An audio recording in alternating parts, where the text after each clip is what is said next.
Our game's name is Enchanted Lake. We have chosen a lake as our primary idea for the game because we thought a theme of magical lake is wonderful.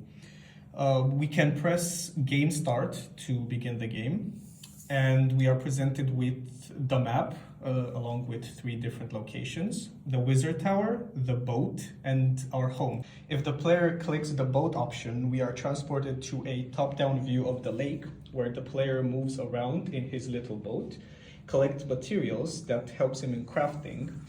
He also can carry a limited amount of materials at first because his inventory is too small. However, that can be changed later as he progresses and he crafts upgrades for his storage. This is where the home option comes into play, where at home he can craft, for example, nets or paddles to move faster with the boat.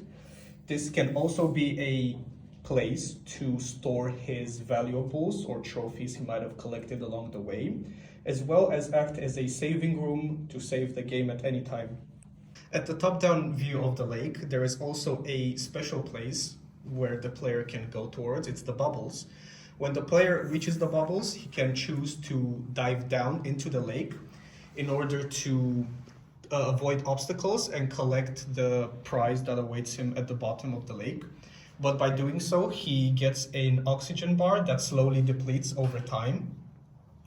The oxygen bar also depletes if the character hits a fish.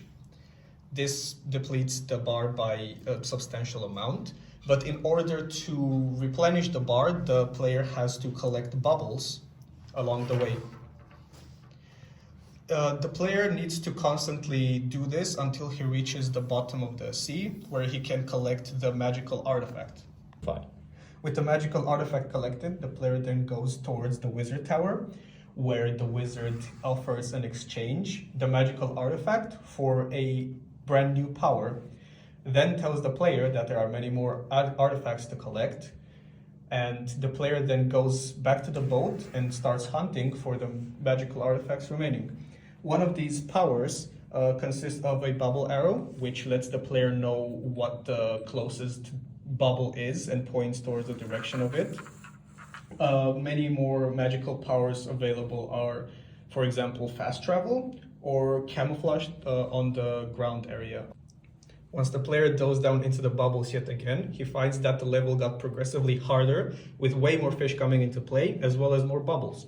The type of fish we can encounter are small fish that are very fast and hard to avoid, bigger fish with a even bigger hitbox. The player can then dash around them to successfully avoid them.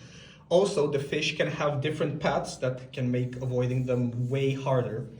The goal of the player is yet again to get to the bottom of the sea and get the magical artifact. Once the artifact has been collected, the player then goes back to the wizard, in which he will get a new power for his boat. After that, the wizard will give him a final quest in which he must collect the final artifact and then therefore finishing the game. He then goes back to the boat, goes back into the waters, and then he finds more bubbles in the water, signifying that this is the final level of the game. When the player goes back into the water a final time, he will find that the level got progressively harder, with a fish following the player at all times, as well as all the fish's paths have changed into a more difficult variation. There are also currents into play that can either impede the progress, but therefore wasting the player's time and depleting their oxygen, as well as good currents that can help him get a boost towards the final end goal. Once he reaches the end goal, he collects the artifact and the player wins the game.